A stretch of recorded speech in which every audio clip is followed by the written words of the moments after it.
All right, welcome to this quick lesson in Ableton Live and Push 2. My name is Raúl Garza, and I know that you know me, but the people over there.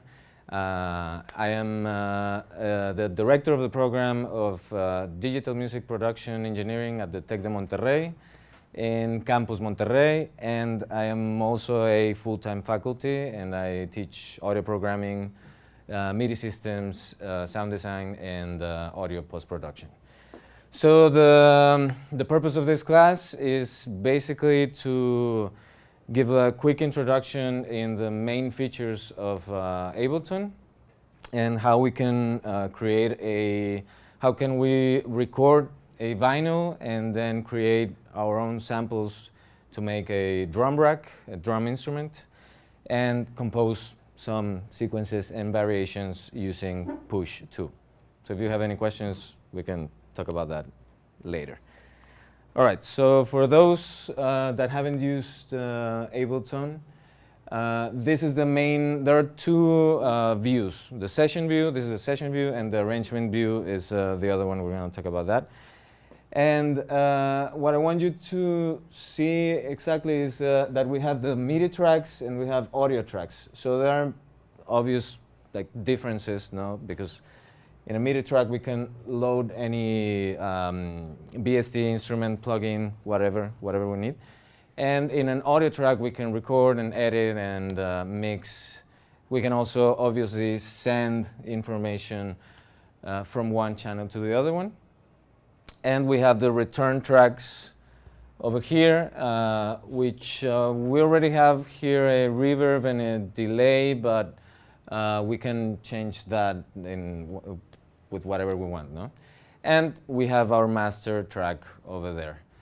So here, well, this upper part of the window is our main transport bar, no? So we have the main playback, stop and rec button.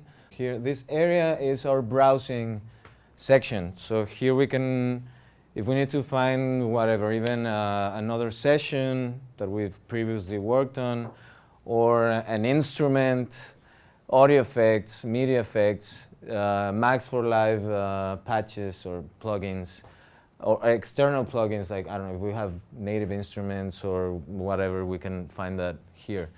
So it's a very quick access, and obviously we can use, or we're going to use the push later for that. No, we can find everything using only this control surface.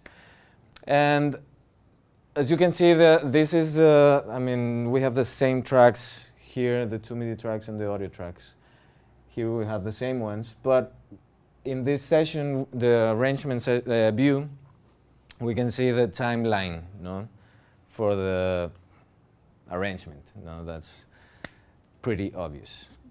So here we can, it's a different, I don't know, sometimes I use this one for composing more than this one. This view, I use this view a lot for live performance, because it helps a lot for organization and for having more control in sections or clips, no, individual clips and sections. But you can also use this one to produce, no, to compose. It's just a different mindset, no, and it helps for developing ideas and whatever. And you can, whatever you have here, you can bring it to the other one, and vice versa, no. And okay, so we're gonna look at we're gonna work with the sampler device. But before that, I'm gonna show you, we're gonna record something and then we're gonna chop it up and we're gonna make an instrument and using the sampler, and then we're gonna put it on push and we're gonna compose something. So this is the default window that we have. I'm gonna erase this, and so I'm just gonna check that I have my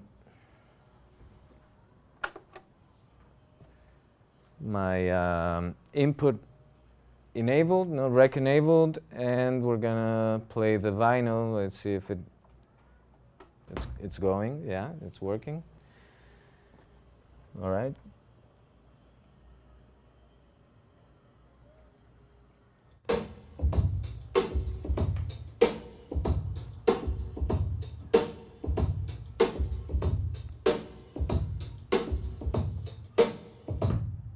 So I'm gonna record a couple of bits.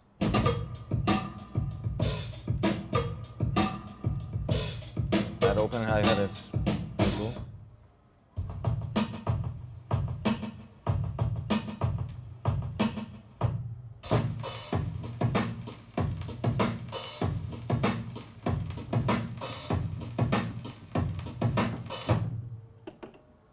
All right, so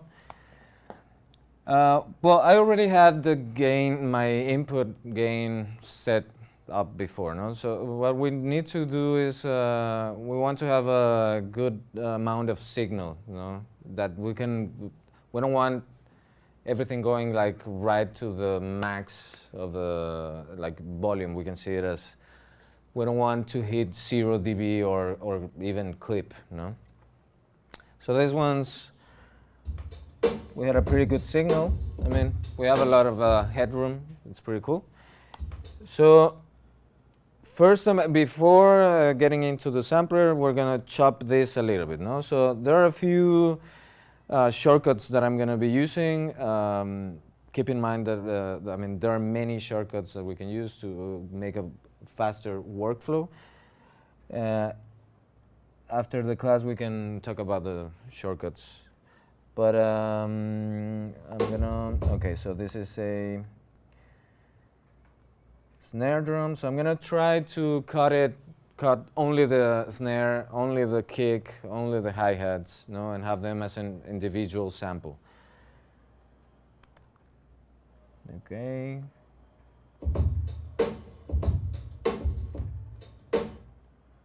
Okay, so this is kind of like a,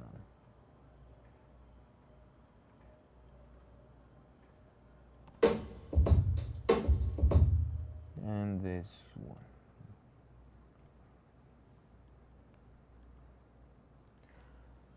Okay, so just gonna erase this. Okay, I'm gonna get another one. This was pretty cool.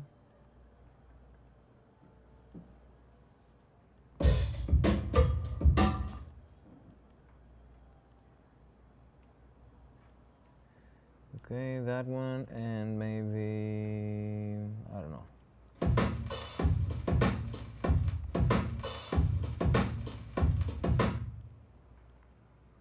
Maybe this one.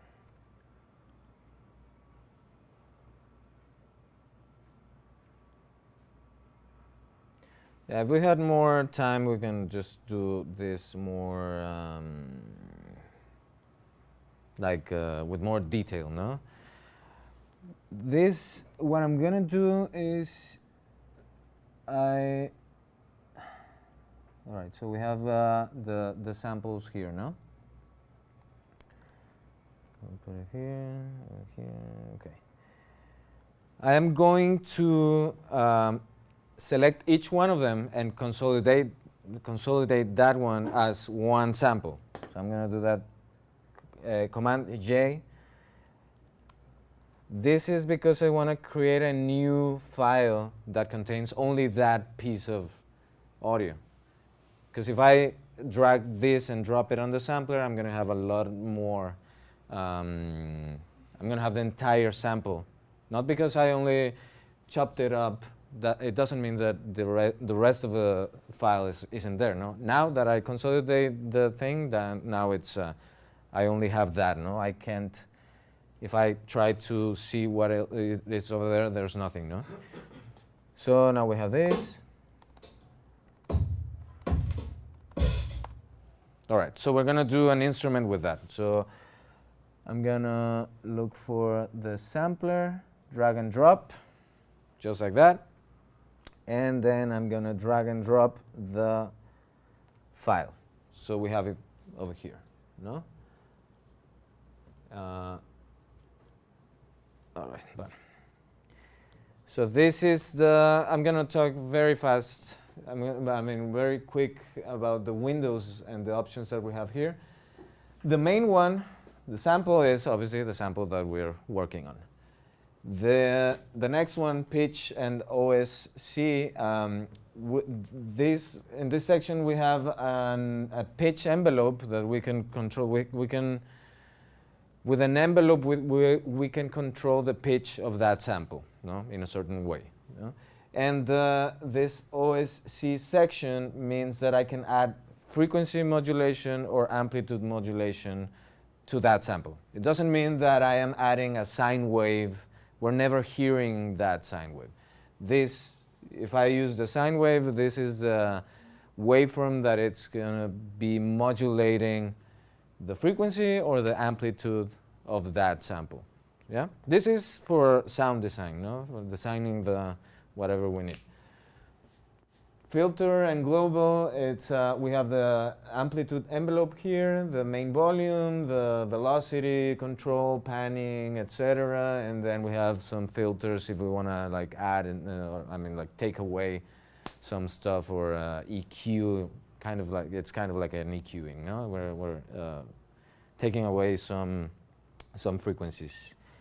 And all right, so, and the modulation, sorry, I didn't.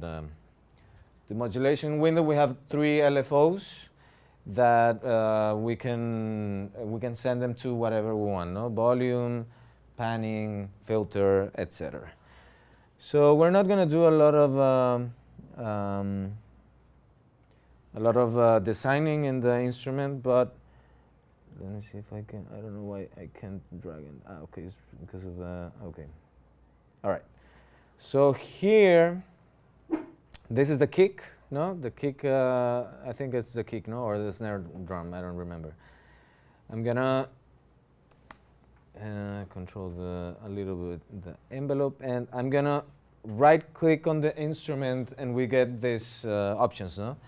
If I group the sampler, then I'm gonna put it in an instrument rack, no? So that means that I can have multiple devices that may work as a melodic instrument. And if I group it to a drum rack, then we're going to have multiple samplers or simplers. There's another device called simpler, which is a lot more simple. And we can have it in a drum rack. So I'm going to do this. And as you can see, what happens is that now this instrument is inside the drum rack. So now here in this slot, in this note, I can trigger the sample as it is, no? Without changing transposition, pitch, or whatever. So I have it here on my push now. So that's the snare, so I'm going to put it in the second one. I'm going to rename it the snare. I'm going to drag, clicking Alt and dragging and dropping, then I'm going to copy that, but I'm going to change the sample by just dropping the other one here. And I'm going to change the, all right, so it was, the names were kick and snare. All right, so I'm going to this, I'm going to try to edit a little bit. Kick 2. And then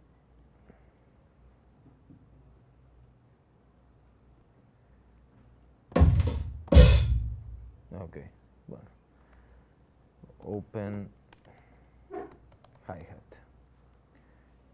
And then the other one is this one.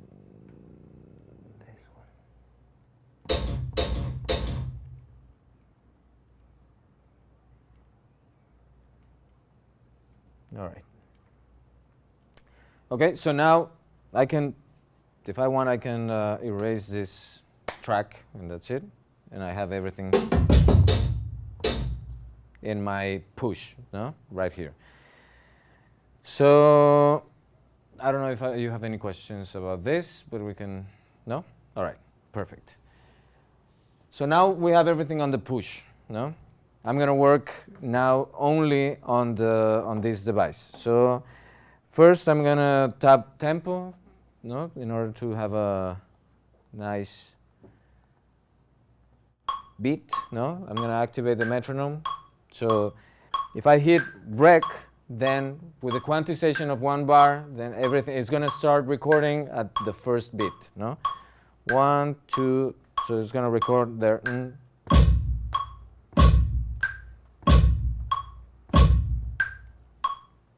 So now the clip is 3 bars long, so I'm gonna change it.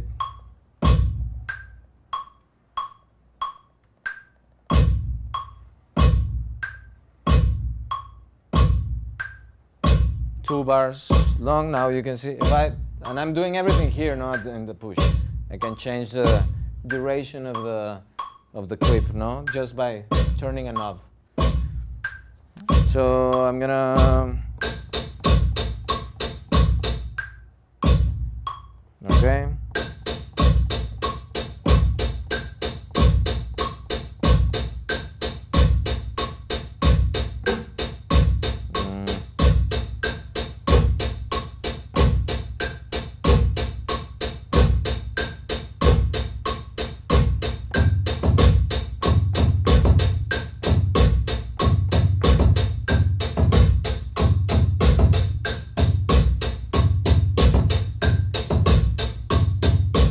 So if I want to do a new sequence variation, I can duplicate.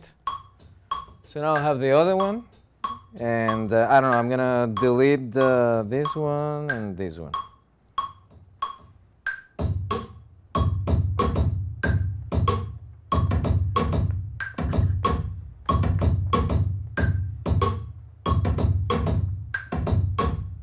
And I'm gonna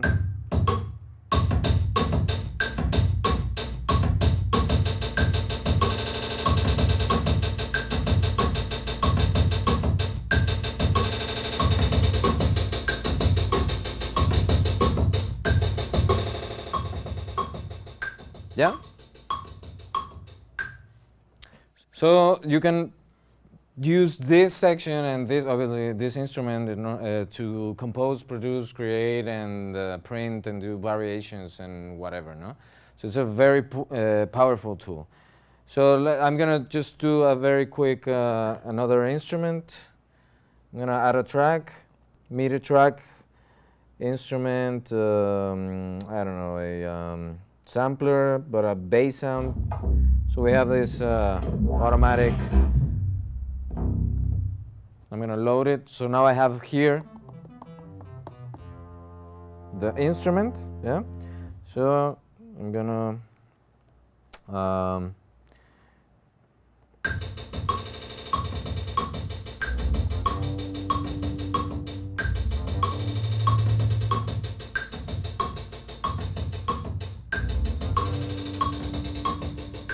no, I'm gonna undo that.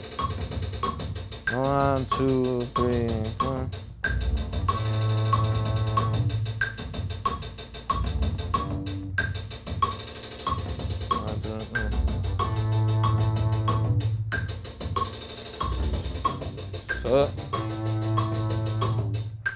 So you can see that you can very fast, you can develop your ideas, print them, work with audio, record, and whatever, no?